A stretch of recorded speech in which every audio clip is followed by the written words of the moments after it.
Well, are y'all ready for the word tonight? I'm thrilled. I'll get to it eventually. It's in Ecclesiastes 3. If you want to turn there, you got plenty of time, as I'm not starting out reading that. I want to kind of set this up. I am, once again, I was talking earlier about apologetics and us being a teacher of different topics. And this topic that I'm talking about this evening is a topic that is real practical. Now, this series is Faith 2. And what I'm telling you, to live in the kingdom of God, to live according to His mandates and what He's asked us to, you have to have faith. You got to, because the world's not giving that to you. God gave it to us. He gave us His word, and we live by that. And so we have to live by faith in a world that says, y'all are crazy for acting like this. And there are so many in life that try to discount God's ways. I don't know if you've had to deal with that this week, but just on your job site, just in your work atmosphere, probably even with your own family members. They think you're crazy because you give up a Wednesday night to come to church, that your weekends are spent preparing and getting excited about spending time with God's people. Now, I don't know, maybe you're the exception and everybody in your family is just sold out. But most of us have somebody that's probably looking at us going, y'all are a little weird. In fact, it's not about you, it's about God that they think's a little weird. Now, they're not going to say that, but they're going to think the ways of God just really aren't right, or they don't know them, and so they see you trying to live by that in your life, and really it's a reflection on Him, not you. The God of the Bible is above everything. The God of the Bible, and people in this world try to take God and put Him in a little box like this is who He is. And He's not. The God of the Bible is above all things. And one of the things that I used to teach a lot on is the God is not affected by time, by space, or matter. See, if He was affected by time, space, or matter, then He would not be God. Now, I want to explain this. Time, space, and matter are what we call a continuum. Now, I know some big words here, but they all those things, time, space, and matter, have to come into existence in the same instant. Now, I'm getting real deep real fast, but you're going to follow me. If there were let me say like this. If there were matter but no space, where would you put matter? If there were matter and space but no time, what would you put it in? You cannot have time, space, or matter independently. They all have to be there. They have to come into existence simultaneously. The Bible is so clear, and it answers all of this in the first 10 words in Genesis. It says, in the beginning, time, God created the heavens, space, and the earth, matter. Time, space, and matter were created by God. A trinity of trinities, if you will. Time, past, present, future. Space, length, width, height. Matter, solid, liquid, gas. Are y'all still with me? The God who created them has to be outside of them.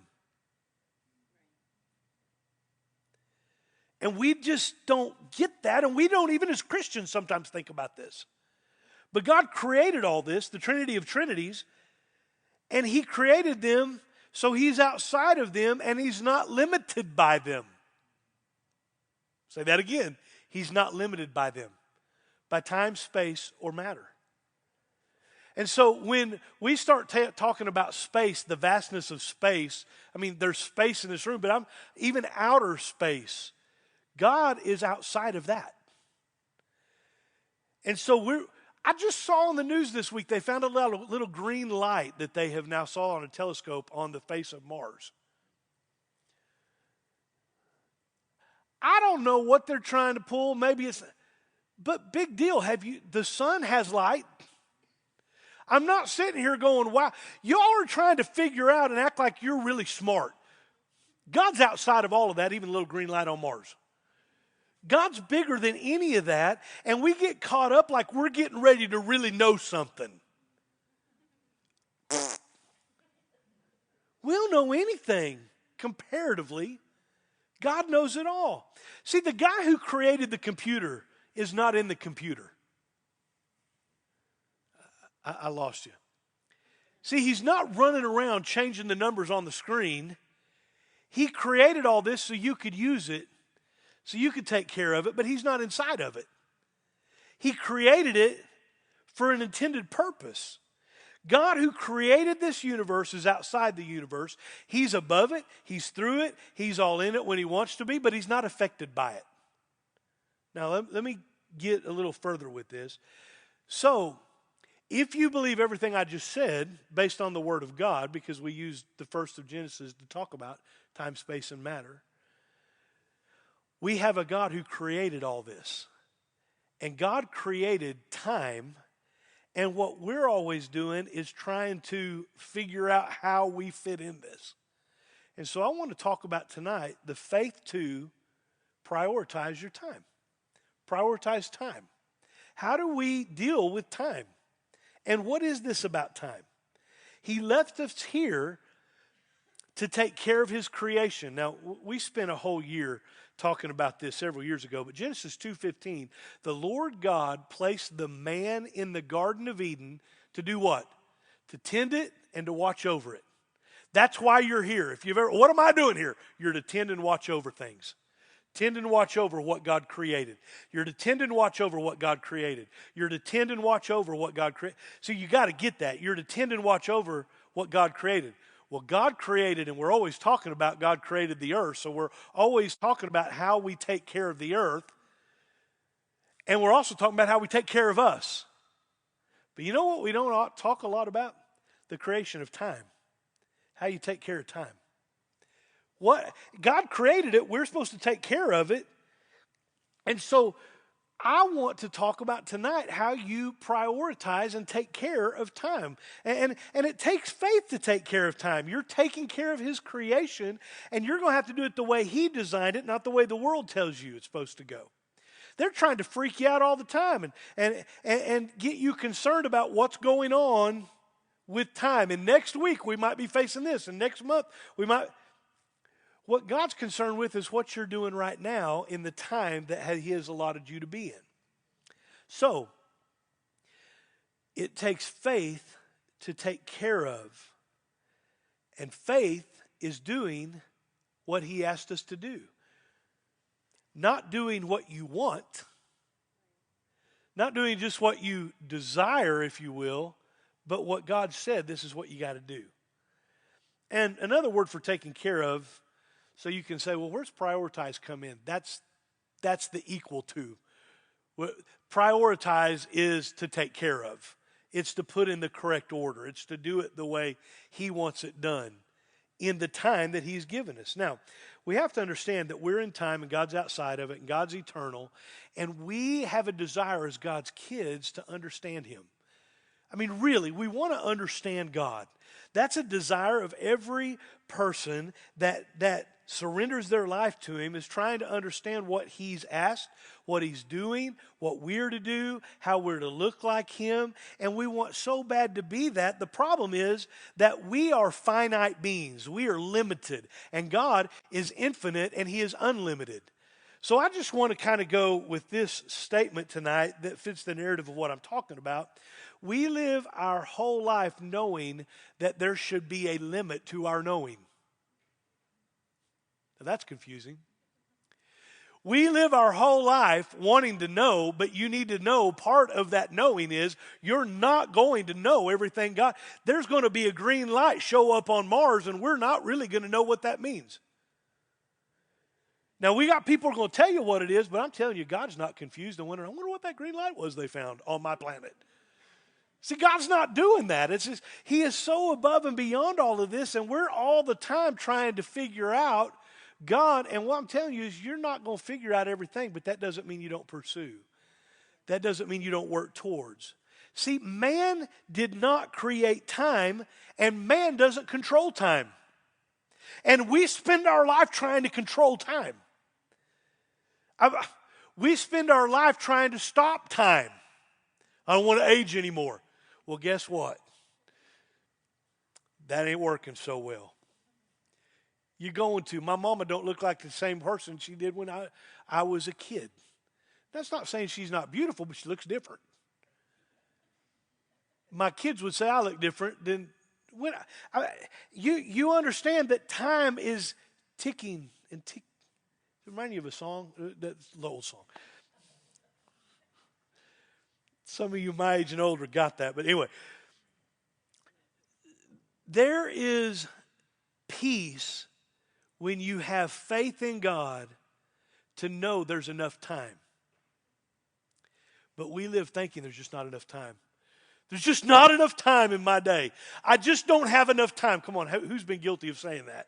We all do. There's just not enough time. Well, what I'm telling you, there's exactly the amount of time that God created for there to be, and there's enough time for you to do everything that God asked you to do. Otherwise, He wouldn't be above it, and He wouldn't have placed you in it, and He wouldn't have created it for your benefit, not your destruction. We're just not prioritizing right, and therefore we're living all twisted up, and we're frustrated because there's just not enough time. There's just not enough time. You know, there's people that drive here from Rogersville to go to church here. Do you know how much time that takes? I sure hope it's worth it for them. See, I'm just saying, Jesus all through Scripture talks about time. Now, I'm not going to turn to all these. I'm just going to read some real quick. And for those of you that read your word, and since it's Wednesday night, I'm assuming a bunch of you have probably heard some of these. But Jesus himself said, it's not my time. It's not time yet. He said, the time has not come. He said, only the Father knows the time. He said at one point, my time is at hand. And he said, according to the time. And then he would say, in due time. And he'd say, judge nothing before time. And I mean, just on and on and on. And if you look up time in the concordance, you know it's not even listed. And here's why. Because there are so many scriptures that reference time, it's not going to be there. And you would have to have a whole book just to reference all the places that you would have time in Scripture. Much of our thinking, though, is very time-centered. In fact, our conversation is time-centered. When you're talking to somebody, Michelle and I were just visiting today. We're going through the calendar, and we're looking at what we're doing in the next week and the next 2 weeks. All of those have to do with time. Do we have time to do this? And what do we think about this? Is this what we should do now? How should we fill our time? If you're ever in a conversation with someone that you're meeting, one of the questions is, how old are you? Especially young people. Well, that has to do with time. How long have you lived here? When are you retiring? When are you going to start your new job? How long have you been married? How long we need to work at this job? How long is this job going to take you? How long? How long? Men to women, how long is it going to take you to get ready? Good grief. What time do we start? How long do you want to stay? These are questions my wife and I. How long? We're going out. We're doing something. How long do you want to stay? And sometimes it's, well, I want to stay just as long as they'll have us. I oftentimes outstay my welcome because my mouth won't shut up. But time is a part of everyday. Come on, are you getting this? It's a part of everything we're doing. And the time something happens is very significant. Now, things happen, I get that. But there are right things at wrong times. See, right things at wrong times. And we're not always aware of this. See, a mother being pregnant and making an announcement that they're pregnant is awesome in the right time. But at 14 years of age announcing their pregnancy, we didn't understand right timing. And it's not quite the excitement, although it's the same thing that happened, pregnancy. Are you hearing me? See, you got to understand that in timing is very, very important. And prioritizing it and making it happen when God wants it to happen is important. You can learn to work with time, and you can experience joy and peace by working in a time frame. Or time can create worry, stress, and pressure in your whole life. And a lot of people who are late all the time understand this. And people that work with people who are late all the time understand this. Now,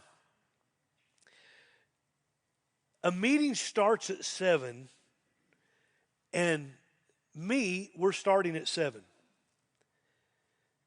And there are so many that just cannot manage time, and it's getting them. And it's getting everyone around them. Now, that's not all that I'm talking about tonight. You have to understand the importance of time. Just an hourly wage. Somebody's getting the same pay for someone else, and they only show up for 45 minutes, and you're there an hour, and you got paid the same thing. That's going to produce some frustration real quick.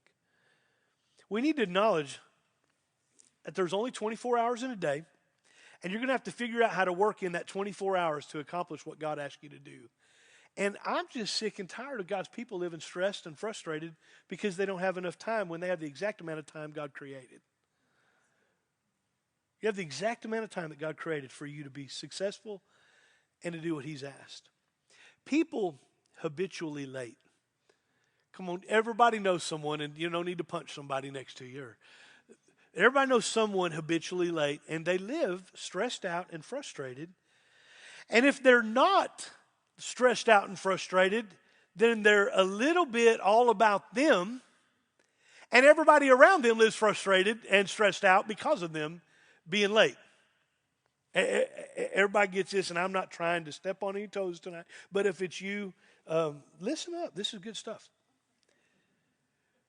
God created time for us to be on a time schedule. Now, this rubs Christians so wrong.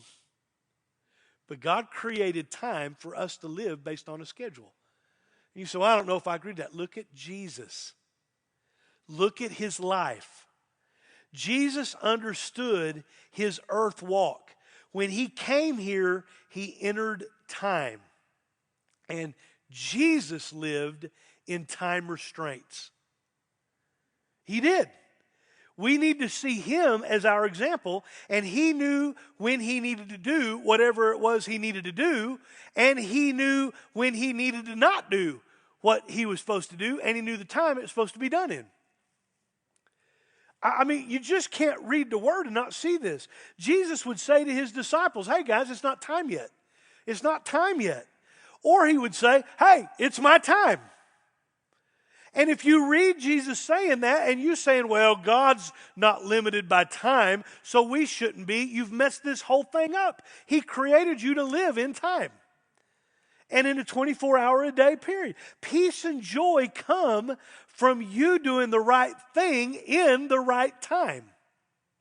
So many young people mess their whole life up because they're trying to do things that you don't do until you're married. They mess their whole life up because they're trying to do right things, but their timing's off. You don't buy a car when you don't have the money to pay for your apartment rent.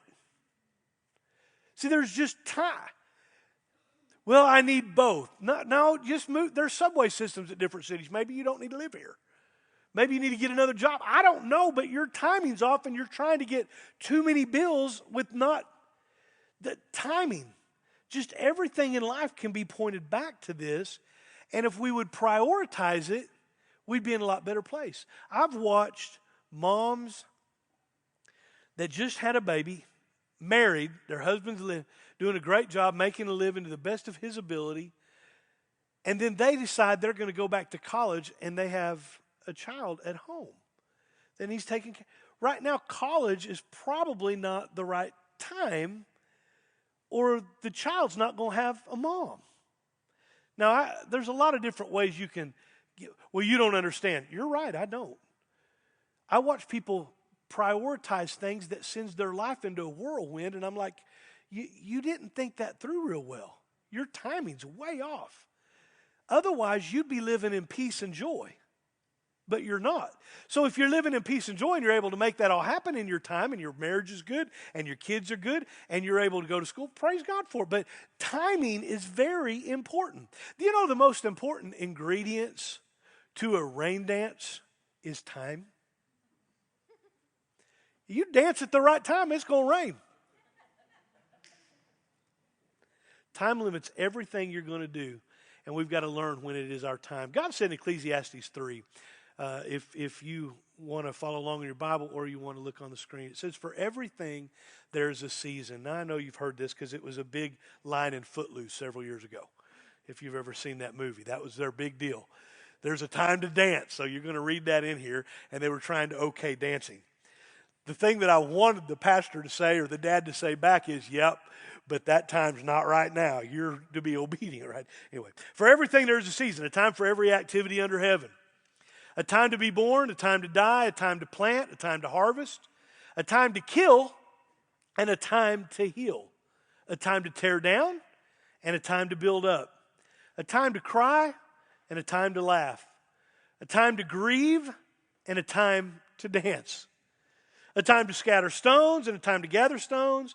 A time to embrace, and a time to turn away. A time to search, and a time to quit searching. A time to keep, and a time to throw away. A time to tear, and a time to mend. A time to be quiet, and a time to speak.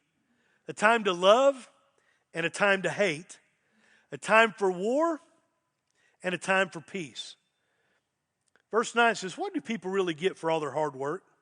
I've seen the burden God has placed on us all. Yet God has made everything beautiful for its own time. He's planted eternity in the human heart, but even so, people cannot see the whole scope of God's work from beginning to end. Boy, there's so much to say here. Everything happens or doesn't happen as time is going on. So as time is moving, things either happen or don't happen, and if we'd figure out how to prioritize it, it would start happening for us. But we, as God's people, don't recognize how important it is to manage our place in God's time. I'll be very careful about how I say that. See, the thing that Jesus did at 12 years old was always amazing to me when I'd read it in Scripture. He's sitting in God's house, and he's talking to the rabbis, and they're amazed by him because he knew so much. And so I've read that, and I've thought, how cool is that they're all wowed by this 12-year-old boy. Well, they didn't understand who he really was. But not only that, he did understand that he was in time. Here's why. He could have taken off with his knowledge at 12 years old and did everything that he needed to do for us. But you know why he didn't? Because he was submitted to time that God had placed him in. And so he spent till he was 30 years old going to work in a carpenter shop. And he worked. And he came home and he'd go to work. And he'd come home and he'd go to work. And he'd come home and he'd go to work. And he did that for 30 years. And then he started a ministry. Did that give him time to learn more? He was all man, but he was all God. I don't understand all of that, but what I can tell you I do understand is for some reason he submitted to God's time and his timing. And so it's really hard for me. I was 34 before I felt like God had really called us into ministry. And it's hard for me to watch someone 18, 19, 20 years old just go into ministry and never been into the workforce. It's just hard for me. Not just Ashley talking. And here's why. It's not that they weren't called. Jesus was called at 12. It's very clear. But he didn't start anything till he was 30. Why? Because he had a lot more influence in my mind of going to work and having a job and doing what he had submitted himself to time. We got so many people at 18 years old think they got the whole world figured out and they haven't put enough time in to open their mouth yet. Come on, y'all know exactly what I'm talking about. So put your time in. Put your time in, and then you can watch how God will use that. The problem with time is, God, why did this happen? Why did this happen, and where were you when this happened? That's the problem with so many Christians. We start questioning, okay, God, I don't understand this. I don't understand why this, I can't even serve a God who would let this happen to me. Now, you can fill in the blanks of whatever story you want, but I just can't believe this happened. What we don't grasp is that God is eternal and not limited. You have to understand this. We think oftentimes we're more spiritual when we act like God and don't limit ourselves by time. I have been in countless church services, and I've been ridiculed here at times. See, all conversation. I've been ridiculed because really we're going to end service at 7:30. Yep. You can look at your watch right now, and I got about 10 minutes left. Seriously, we're going to stop at 7:30? You can pretty much count on that I limit myself by time. I do the same thing on Sundays. Well, I don't understand why we don't just, because everybody lives based on a time schedule. And God set it up that way, and for us to act like He didn't is just taking God and saying it's not really important that I manage what you told me to take care of. We think we're going to be more spiritual than He is. He set Himself in a position of time. Are you hearing me? I'm not saying that we can't have a supernatural move of God, but it doesn't have to happen at 1:30. It can happen at 11:45. I'm probably rubbing some of y'all wrong, but you need to hear God created time, and we need to learn to respect it a little better. Why? Because He wants us to produce in the time that we've been given. And when you got a pot roast at home, I've got to get off this. Then you need to get home and take care of it and feed your family, and let's invest in family. Until we get this, we're going to completely misunderstand God's purpose. Isaiah says, my thoughts are not your thoughts, my ways are not your ways. And the reason is that He can see the beginning from the end. We just don't have the perspective that He has. He can see it all, and we don't, and we're trying to act like we can. Ecclesiastes 3:11, we just read it. It says that He has placed eternity in the human heart. Eternity is in our heart, but we still don't get it. Eternity's in our heart, but we don't understand it's based on us being in time. Being in time. Now listen to this. God doesn't measure life based on the duration of it. Life is measured based on your donation to it.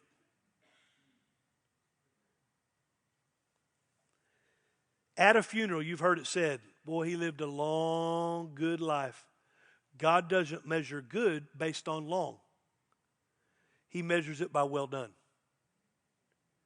So what are you doing with your 24 hours? God sees life as a purpose, not a length of time. Life is meaningless without a purpose.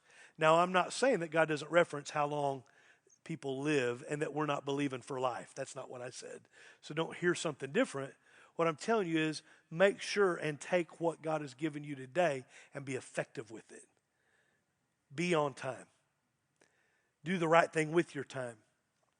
Heard a story about a man driving a visitor around his town, and he took a shortcut. The road was curvy and hilly, and the man apologized and said, I'm sorry about the road, but this way will save us about 5 minutes. To which the visitor said, and what will we do with the 5 minutes we saved? Wow. We're going through every yellow light just so that we can get past that and not have to stop. Why? Because we want the other side, not because we really have purpose in what we're doing. Or because we didn't leave early enough to get where we're supposed to be on time. We're going through life just going, please don't turn yellow. And we're at a breakneck speed, and we're missing what God said is important in the time that He's given us. Saving 5 minutes on a drive is meaningless if something isn't done with the 5 minutes you saved. I want you to see that. I think that's really important. If you don't hear anything else I say tonight, I want you to hear that. The sermon topic was really to get you to see tonight. Time is given by God for you to produce in it. That's what He gave it to us for. So what is your time producing? Giving every second to something that's doing nothing for the kingdom is not going to produce peace for you. It's going to produce stress, fear, worry, and frustration. Now, when we live submitted to the time God has given us, to accomplish what God wants done with the time that He has given us, then we will have peace and we will have joy. So I want to ask you tonight, are you working on making sure that every second of your day, which is time, is being productive? Now, I'm not talking about that you can't ever take a nap on the couch. There's time for that. I'm not saying you can't ever dance. There's time for that. I'm not saying that you can't ever go out and do something that didn't have to do with church. There's time for that. However, I am saying that everything we do needs to be producing for the kingdom of God. And when it's not, then you've got to ask yourself, is this something I want to be involved with? It's usually a real easy answer. When you start saying, God, I want to know what I've got planned tomorrow. Is that fitting into what you would want me to do with the time that you have given it? Because I am responsible for managing and taking care of your creation. And since I understand that you created time, I want to make sure what I'm doing tomorrow is what you would want me to do. Now, most of the time, if you were to ask God that question, more than likely you would already know the answer before you asked it. We're not asking God that because time is all based on what we want to do, not what God's asked us to do, unless we're in communication with Him. So I end with just some thoughts here tonight. Some areas to make sure that you have fitted into your day. These are just things you need to have fitted into your day. Time to talk to God. You need time to talk to God. You need time to hear from God. A lot of people are wanting Him to speak verbally when He's given you a word and you won't even read it. And He speaks through it all the time. Make time to hear from God. Make time to work on your marriage.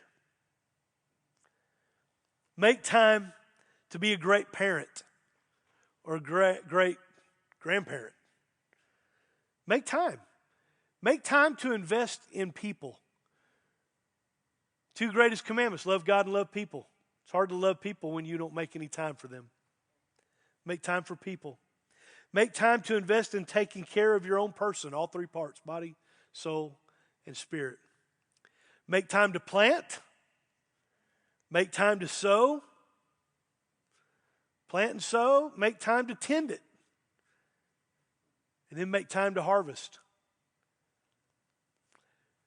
Make time to give yourself to the church, the body, the bride, and the building. We did a whole teaching on that at the beginning of this year. But you're a significant part of that, and your part means that there's time that's involved in it. Let me give you some don'ts. Don't overbook.